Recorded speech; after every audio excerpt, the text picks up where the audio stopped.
Bapak-bapak dan ibu-ibu, di akhir hayat orang beriman yang kuat imannya, malaikat maut akan mencabut nyawanya sambil membacakan penutup ayat berikut ini, yaitu ayat surah Al-Fajr.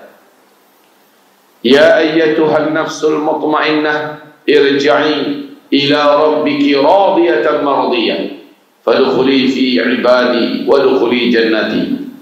Wahai yang punya jiwa yang bagus, wahai orang yang punya jiwa, punya nafsu yang tenang, kembalilah engkau menghadap kepada penciptamu dalam keadaan engkau senang berjumpa dengannya, engkau rindu bertemu dengannya, dan dia pun senang serta suka berjumpa dengan engkau.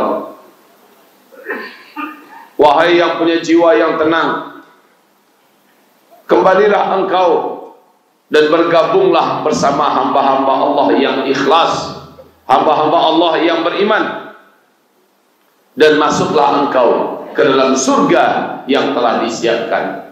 Saat malaikat akan mencabut nyawa, dikasyafkan khusus untuk dia, orang yang beriman ini, sebuah pemandangan di dalam surga. Pemandangan ma la ainun ra'at wala udhunun sami'at wala khatara ala qalbin bashar. Dia melihat dengan nyata dan jelas, dan di situ tertulis namanya, sehingga roh yang ada di dalam badannya seperti ingin meninggalkan badan ini dengan cepat saking rindunya melihat tempat yang sudah tersedia.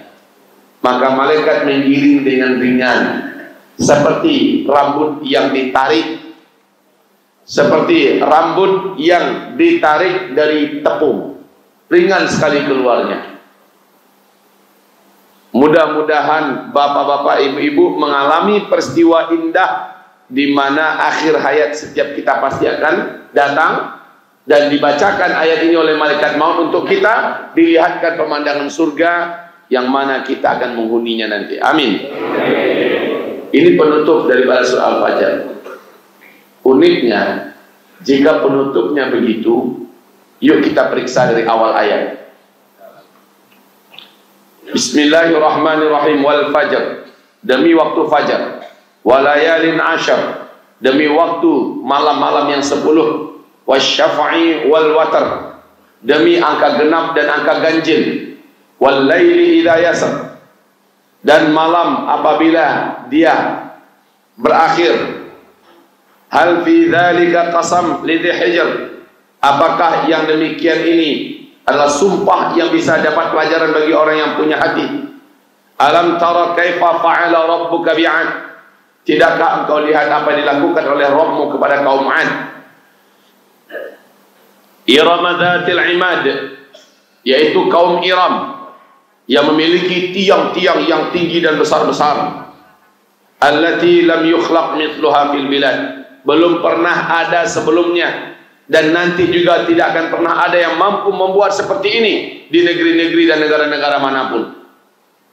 Wa thamud alladzina jabu as-sakhra bil wad, dan kaum Thamud di mana mereka mampu menjadikan gunung-gunung, bukit-bukit bebatuan berlobang-lobang dan mendirikan rumah-rumah serta istana-istana di dalam bukit-bukit batu, gunung-gunung batu. Perkasa-perkasa teknologi mereka sudah diakui oleh Allah dalam Al-Quran. Wa Fir'aun dzil autad, dan Fir'aun memiliki cemeti-cemeti yang sangat keras, cemeti-cemeti yang diktator.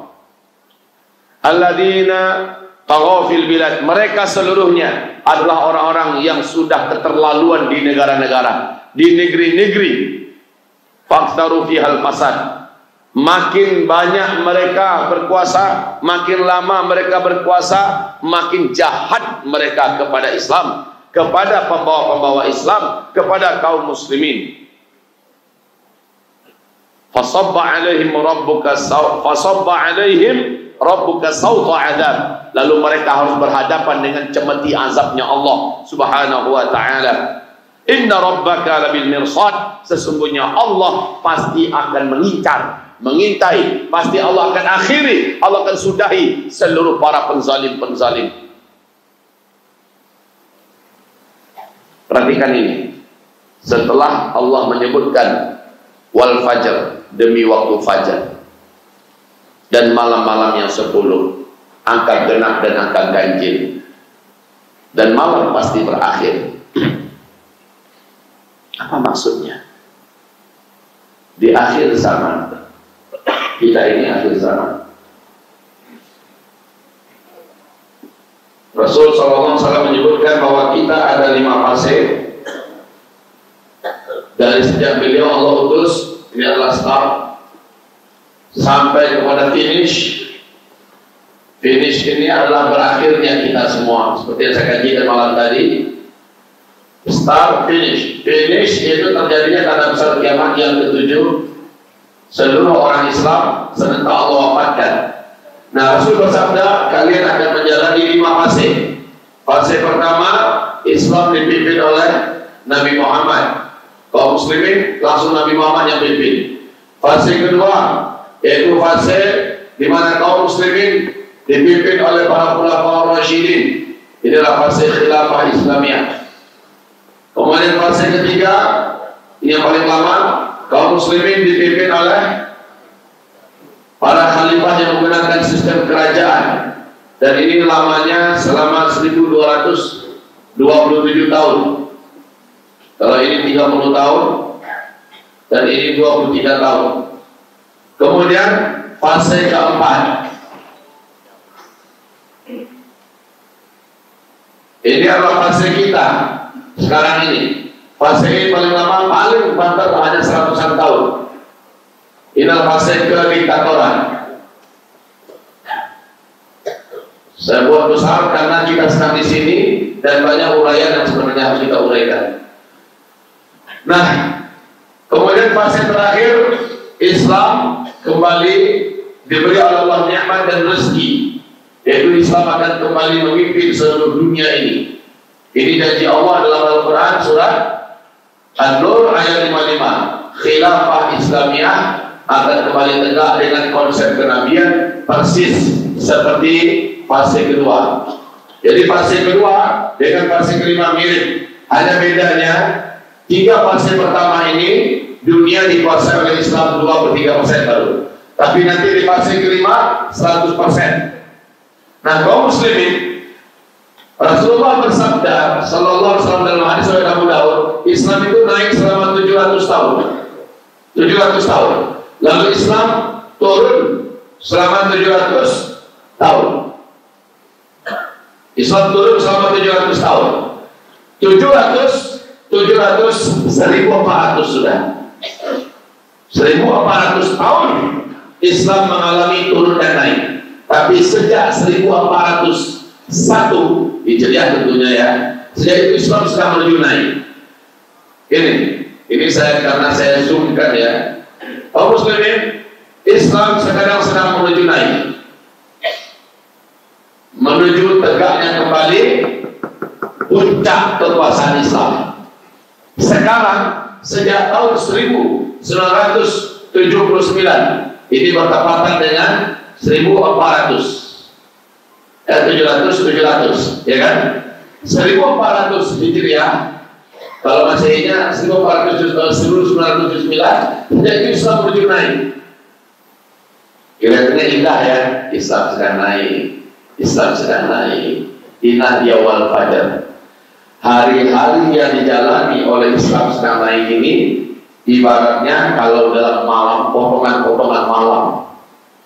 Malam itu kaum muslimin adalah saat berkeluyurannya gentayangan penjahat-penjahat, penzalim-penzalim, penjenayah-penjenayah, perampok-perampok. Kalau bahasa fiktifnya, vampir-vampir dan Dracula bangkit di malam hari. Mereka yang menguasai keadaan. Pada malam hari itu, ujian bagi orang-orang sangat banyak. Tidak sepantasnya orang-orang begadang. Tidak sepantasnya orang-orang beriman masih mencari hidup. Tidak sepantasnya orang-orang beriman masih keluyuran. Harusnya dia tiarah. Harusnya dia istirahat. Karena malam sangat tidak baik buat kesehatan. Siapa yang masih keluyuran akan jadi korban, akan jadi mangsa bagi penjahat-penjahat tadi. Nah, potongan malam demi potongan malam ini mencekam. Apalagi potongan malam di akhir zaman. Kaqita'il lailil muzlim, seperti potongan-potongan malam yang gelap. Bergerak waktu demi waktu, makin lama makin gelap, makin mencekam, makin mengerikan. Penjahat-penjahat makin brutal, makin biadab, makin zalim kepada Islam dan kaum muslimin. Belum lagi selesai yang ini, datang lagi ujian baru. Belum selesai yang ini, datang lagi ujian baru. Kepada umat Islam makin bertubi-tubi dan tumpang tindih. Inilah di akhir zaman. Kita di akhir zaman, fase keempat. Fase keempat, sejak 1979. Sejak 1979 kita mulai naik bergerak. Ketahuilah wahai hamba-hamba Allah yang kami muliakan. Tahun berapa runtuhnya khilafah Islamiyah? Yang terakhir di Turki. Di Maret, 3 bulan Maret tahun 1924. Nah, ini penutup fase ketiga, runtuhnya khilafah Islamiyah tahun 1924. Kalau ini paling lama hanya 100 tahun, maka sekarang sudah 2018. Sudah berapa tahun berjalan? Sudah berjalan 94 tahun. Sudah berjalan 94 tahun. 94 tahun. Artinya maksimal dalam 6 tahun yang akan datang kita sudah meninggalkan fase keempat. Kita masuk pada fase. Sementara di fase keempat ini kita akan mengalami 4 tanda besar kiamat yang mengerikan. Ya, tanda besar kiamat yang pertama Tuhan. Tanda besar kiamat yang kedua Dajjal. Tanda besar kiamat yang ketiga adalah Nabi Isa Allah turunkan. Dan tanda kiamat besar yang keempat adalah Ya'juj dan Ma'juj Allah lepaskan. Tanda-tanda untuk terwujudnya ini tidak dapat dibantah. Silakan dengarkan kajian-kajian saya. Dan ini seluruhnya ujian-ujian yang berat. Ujian-ujian yang maha berat, demi Allah maha berat. Kalaulah kita bisa meninggal dunia tanpa bunuh diri ya. Sebelum tanda besar kiamat yang pertama itu Tuhan, alangkah nikmatnya hidup ini. Karena setelah Tuhan, semua teknologi di muka bumi akan musnah selama-lamanya. Pasca Tuhan, seluruh kehidupan di muka bumi akan berubah menjadi sangat-sangat merana. Siapapun, bahkan kata Rasul, orang yang paling beriman, yang paling kuat imannya sekalipun di muka bumi, saat itu pasca Tuhan, lewat di depan kuburan, dia berharap kalau dia yang menghuni kuburan. Dia berharap kalau dia yang ada di dalam tanah, karena hidup saat itu di atas tanah benar-benar sangat berat sekali. Makanan sulit didapat di mana-mana, air sudah di mana-mana kekeringan, masya Allah. Baik, ibadah Allah yang kami muliakan. Ditambah lagi ini fase kediktatoran. Ujian orang yang beriman di sini, makin ke sini, makin berat, makin berat, makin berat. Orang-orang jahil yang sedang berkuasa, orang-orang fasik yang sedang memimpin, orang-orang mujrim, munafik yang sedang memegang peranan, makin brutal kepada Islam dan kepada kaum muslim. Terasa nggak kira-kira? Lihat seluruh dunia Islam hari ini benar-benar digilaskan, ditindas, dizalimi kaum muslimin. Tidak terkecuali juga Indonesia ikut merasakan bagaimana berislam benar-benar di akhir zaman ini diuji betul pada fase ini. Tapi tidak lama. Waktu yang tersisa antara 5-6 tahun ke depan ini waktu puncak yang menegangkan seluruhnya. Demi Allah saya katakan, kalau iman ibu bapak semua tidak bagus, kalau iman ibu bapak semua tidak kuat, tidak kokoh, maka bapak ibu bapak tidak akan mampu bertahan. Pada masa ini kata Rasulullah, saya lanjutkan potongan hadis tadi. Potongan malam. Kaqita'il lailil muzlim, yusbihu rajulu fiha mu'mina. Seorang mukmin paginya masih ada iman. Apa yang terjadi antara pagi dengan sore?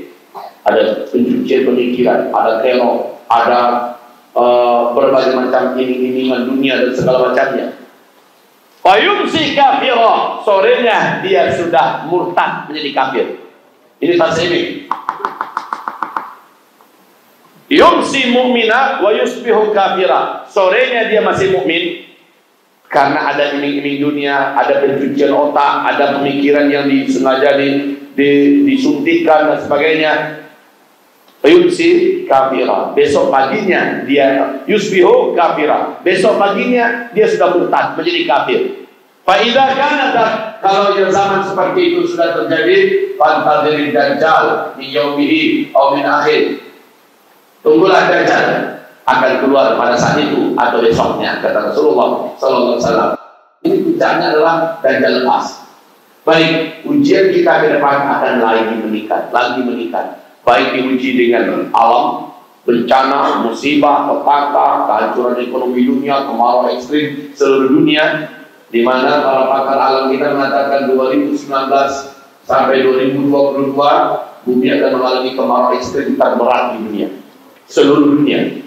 Sementara Rasulullah mengatakan menjelang dajjal keluar ada 3 tahun berturut-turut bumi ini akan mengalami kemarau ekstrim. Tanda-tanda dajjal keluar kemarin sudah saya jelaskan. Masjid apa kemarin itu? Sudah saya jelaskan. 3 tanda-tanda dajjal akan keluar dalam hadis Sahih Muslim. 3 tanda ini 100% sudah terjadi. Maka dengan sangat yakin saya menyampaikan dajjal telah bebas dari rantai-rantai yang mengikatnya sejak 4 tahun yang silam. Dajjal akan muncul secara fisiknya menampakkan diri ketika kaki tangannya sudah lenyap. Apa itu kaki tangannya? Israel dan Amerika. Jika yang 2 ini sudah lenyap atau dilenyapkan, barulah dia keluar dengan bala tentaranya, dengan atraksi kemampuannya dan kesaktiannya. Dan saat itu manusia sudah ambil putus asa hidup, Dajjal datang membawa gunungan makanan. Sambil dia mampu mendemonstrasikan kemampuan merubah alam dengan sihirnya. Banyak orang lemah iman akan murtad. Inilah puncak pemurtadan terbesar sepanjang umur bumi ini diciptakan, yaitu ketika Dajjal keluar. Nah, tanda-tanda Dajjal ini keluar sudah lengkap semua kaum muslimin yang kami muliakan. Tinggal menunggu kemarau ekstrim 3 tahun berturut-turut. Dajjal keluar setelah Dukhan. Dukhan dalam saat kiamat yang pertama. Dukhan dengan Dajjal jaraknya hanya paling lama 3 tahun. 3 tahun. Artinya Dukhan ini mungkin tak lama lagi. Ustaz, kalau nggak terjadi gimana? Ya alhamdulillah, saya paling bersyukur kepada Allah Subhanahu wa taala. Kalau terjadi, saya sudah sampaikan. Yang paling penting adalah kita tahu, kita dengar, kita bersiap-siap. Toh para sahabat juga merasa yakin Dukhan akan terjadi di zaman mereka. Para sahabat yakin Dajjal akan keluar di zaman mereka, padahal tanda-tandanya masih jauh. Tapi di zaman kita, tanda-tanda menuju Dukhan itu sangat nyata dan terang-benderang. Apalagi tanda-tanda Dajjal, ya, ini lebih terang lagi, lebih jelas lagi. Maka sudah selayaknya keyakinan para sahabat itu kita yang punya. Keyakinan bahwa kiamat sudah sangat dekat, harusnya kita yang punya. Nah, mari kita kembali potongan-potongan malam, ya. Siapa yang berkuasa di potongan malam? Siapa yang berkuasa? Para penjahat. Para penjahat yang keluyuran di tengah-tengah malam melakukan kejahatan kesana kemari adalah para penjahat. Coba lihat, penjahat ini adalah para diktator di seluruh muka bumi. Ini adalah para diktator. Jahat mereka Islam. Makin kesininya, makin brutal dia. Dan sekarang wal fajar, mendekati waktu fajar. Fajar itu ada 2. Fajar kadhib. Ini yang azan biasanya di fajar kadhib adalah Ibnu Ummi Maktum. Itu membangunkan orang untuk tahajud kali terakhir, waktu-waktu yang tersisa sedikit, atau minimal untuk sahur. Ibnu Ummi Maktum azan. Kemudian barulah di fajar shadiq Bilal bin Rabah yang azan, menunjukkan waktu subuh sudah masuk. Jadi kalau fajar kadhib, alhamdulillah, hakul yakin hamba Allah yang berbicara ini berkata sudah terjadi, yaitu sejak 1979, sejak itu sudah fajar kadhib. Naik terus, fajar kadhib sudah berlalu. Fajar shadiq insyaallah taala sudah mutlak kebenarannya. Informasi kemunculan pemimpin Islam terbesar di akhir zaman ditandai dengan kelahirannya, di mana Rasul bersabda dia akan dibaiat di depan Ka'bah di usia 40 tahun dari keturunan kandung Rasulullah, dari Hasan bin Ali. Di hadis yang lain dia akan dibaiat di depan Ka'bah mendekati usia 40 tahun. Tanda-tanda bahwa beliau akan dibaiat nanti, bumi Jazirah Arabia akan seperti ini, turun salju, kemudian ada penguasa yang begini-begini. Syarat-syarat itu sekarang sudah ada. Dan kelahiran sang pemimpin besar itu di akhir zaman ditandai terjadi 2 kali gerhana dalam 1 bulan Ramadan. 1981 Jazirah Arabia mempersaksikan terjadinya 2 kali gerhana dalam 1 bulan Ramadan. 1982 terjadi lagi 2 kali gerhana dalam 1 bulan Ramadan. Maka yakinlah para ulama bahwa sosok pemimpin terakhir kita, keturunan kandung Rasulullah, telah terlahir di 1981. Sekarang 2018. Maknanya usia sang calon pemimpin yang akan memimpin kita seluruh dunia sudah 37 tahun dalam hitungan Masehi. Dihitungkan hitungan Hijriah sudah lebih 38 tahun, mendekati 38,5 tahun. Maknanya kaum muslimin, sebentar lagi kita akan dipimpin oleh beliau menghadapi hari berat, lalu memenangkan pertarungan semua pertarungan, dan Islam kemudian menjadi pemimpin dunia, insyaallah ta'ala. Allahu Akbar. Mendengarkan ini semua, mari kita kembali kita kepada ayat tadi. Setelah Allah menyebutkan wal fajr, siapa yang berani bangkit di waktu fajar? Siapa yang berani bangkit di waktu fajar? Pasti cuma orang beriman pilihan, betul tidak? Orang munafik mendekati fajar baru mulai ngantuk dia. Tadi begadang, baru mulai ngantuk, mulai teler dia.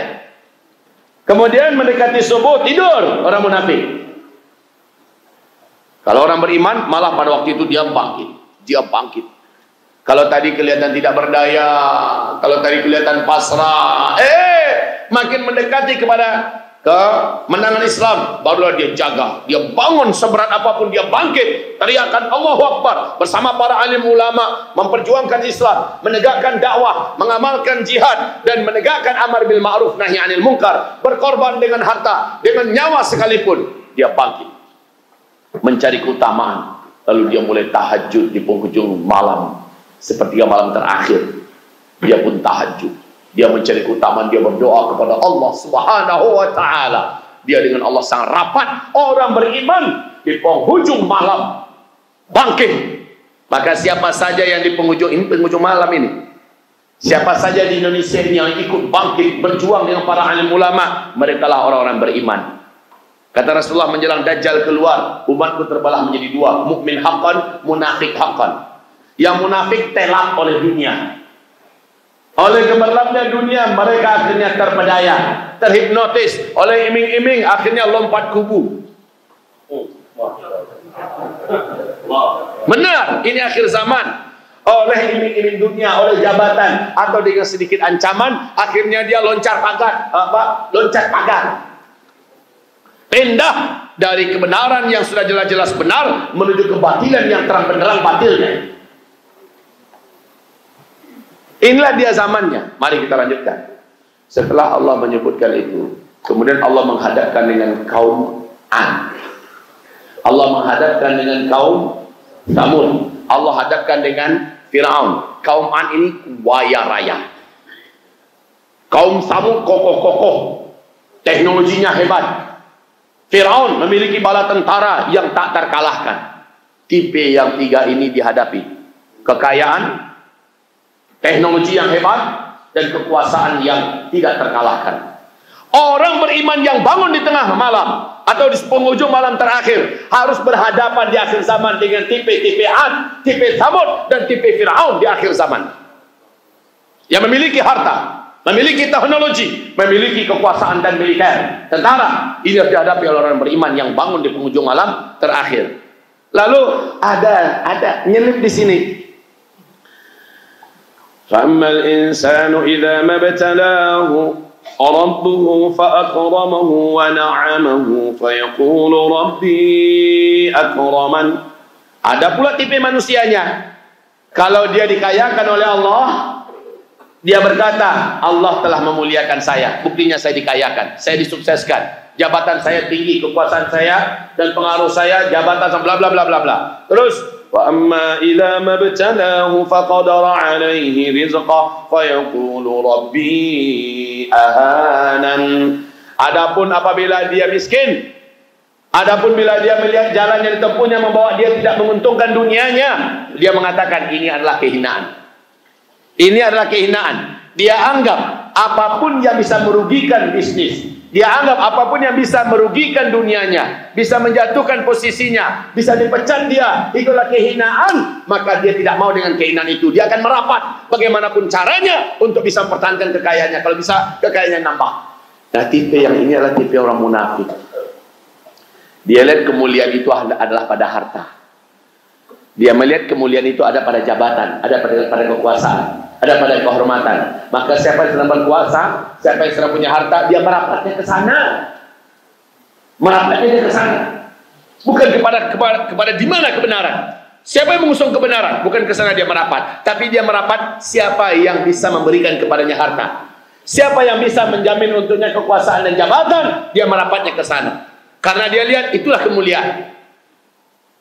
Tapi berjuang, kekuasaan jadi hilang, jabatan jadi hilang, harta menjadi tipis, bisnis terancam segala macamnya, dan itu bahaya, maka dia menghindari apapun risiko. Inilah dia golongan munafik. Oke, yang pertama mukmin, bangkit, lalu berhadapan dengan kekuasaan yang diktator, sementara orang munafik cari aman. Yang mana dunianya bisa terjamin. Masya Allah. Coba kita lihat lanjutan ayat, penutupannya adalah jika berhadapan orang-orang beriman yang bangun di penghujung malam terakhir ini, lalu akhirnya mereka meninggal dunia, mereka inilah yang berhak dipanggil oleh malaikat, ya ayyatuhan nafsul mutmainnah irji'i ila rabbiki radiyatan mardiyah. Tapi si munafik, oh tidak, si munafik tidak akan pernah dipanggil di akhir hayatnya dengan ya ayyatuhan nafsul mutmainnah. Malah dipanggil dengan ya ayyatuhan nafsul khabithah, wahai yang berjiwa kotor, busur, menjijikkan, keluar kamu. Ini yang terjadi nanti di akhir hayatnya. Para munafikin, para mujrimin, para fasikin, para kafirin, para musyrikin, ini mereka akan berhadapan dengan malaikat maut, tidak dengan ya ayyatuhan nafsul mutmainnah, tapi ya ayyatuhan nafsul khabithah. Ibarat Allah yang kami muliakan, kita kembali kepada pembahasan kita. Setelah mendengarkan ini, kira-kira lamakah kebangkitan Islam? Lamakah lagi kebangkitan Islam?